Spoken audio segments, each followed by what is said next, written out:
Jordan, and he's up for a huge award. What has that challenge been like? And when you look at him from a different perspective, what makes him so good in your mind? Honestly, obviously Jordan, you love his focus and just how he approaches the game and practice. Like, you see him in individual drills, no matter what it is. Like, Jordan goes 100 miles an hour and keeps his head down and he works. But yeah, it's just defending him.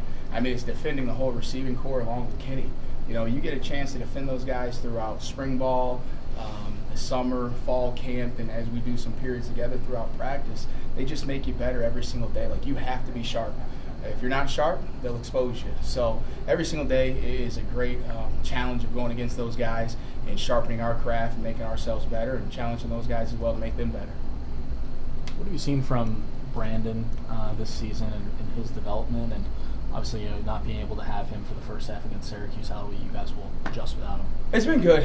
Game by game, week by week, you just see continued growth of him. If it's his tackling, if it's being more square in the box, his tackling angles, his comfort level out there, in coverage.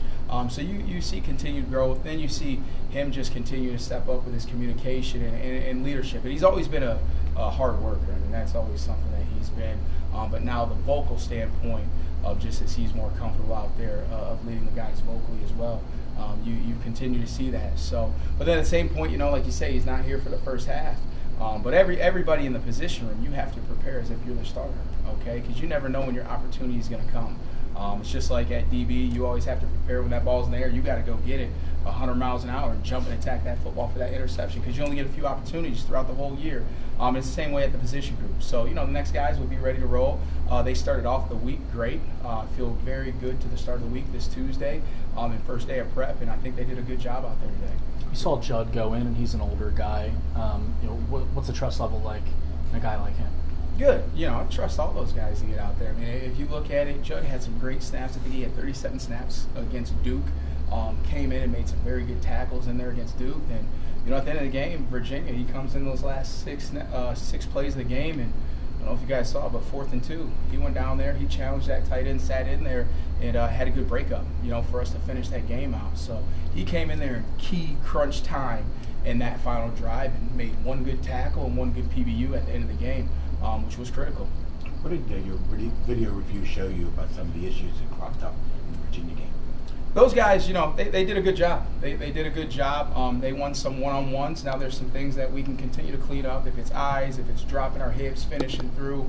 But, at the end of the day, too, they did a good job in their approach. And, those receivers were good, and the quarterback made some good throws. But, we can still clean up things in what we do from our break points, our eyes and transitions, and just dropping our hips, snapping back down in those routes as they come back down. Is dropping your hips bad? You're not supposed to do that.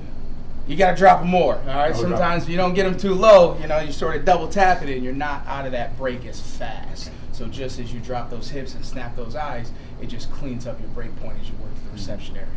You face some mobile quarterbacks, seem like every week, but this one seems a little different in the fact that he's going to run it more. What kind of challenge is that going to present you guys this week? Yeah. So, I feel like, we've seen a lot of QBs that can move. At the end of the day, the kid last week, could still extend plays and scramble to throw. Then, obviously, the week before, Sam Howell could run as well. So, we faced some guys that could run. But, anytime you got a guy that can scramble and extend a play, you got to make sure you do a good job of not getting lazy downfield, knowing that ball can come at you at any moment, and staying locked in on guys on scramble drills and that. So you just got to make sure you're good from that standpoint in your coverage. How has Eric progressed as this season has gone on? Eric's done good. Eric's had some really good games. He's done a good job in there. He's done a good job of sitting in there. Even last game, he did a good job. As you see some of those catches that they had, it was catch tackle. And if you guys look at Eric just within plays and pre-play, he does a great job of making sure everybody is on the same page. He really is a general out there, and I'm very proud of him of that. At the end of the day, if you see every single play, we're out there challenging guys, we're squeezing them. Sometimes they come up with catches, but there's not guys running free in that. And he does a good job of making sure everybody's on the same page and, communicating the splits and, whatever it is that we're seeing. So I think Eric has done a very good job. Across the board on this team, there have been a lot of true freshmen that have gotten playing time. P.J. O'Brien Yep. being one of them. from really training camp to now, to having him in there and having him available, what have you seen from him as a true freshman?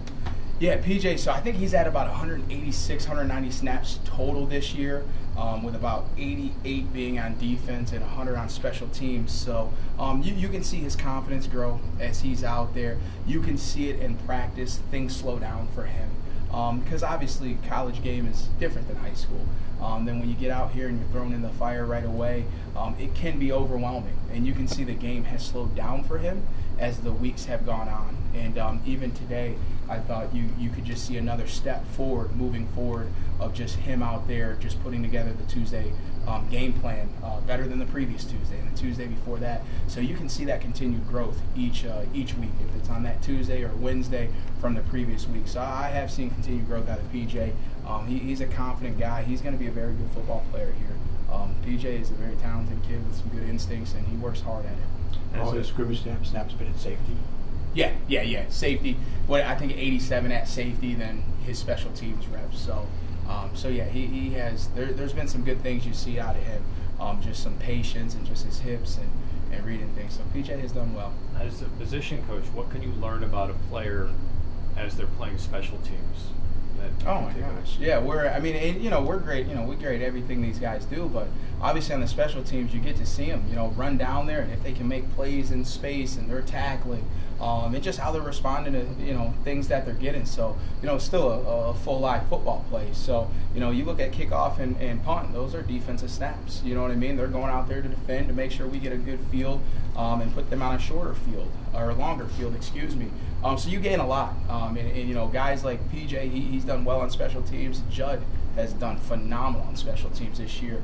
I think it was the North Carolina game, one of those games, Judd had a great tackle, pinned those guys inside the 15 and got the momentum going, and you see a Buddy Mack, who you haven't seen as much at safety, but there's still things you're seeing out of him on special teams that he's doing and bending corners and dropping and making good tackles that give you confidence in defense. So, you still see a lot of things of movement skills and fundamentals that they have to use on special teams that will translate to defense.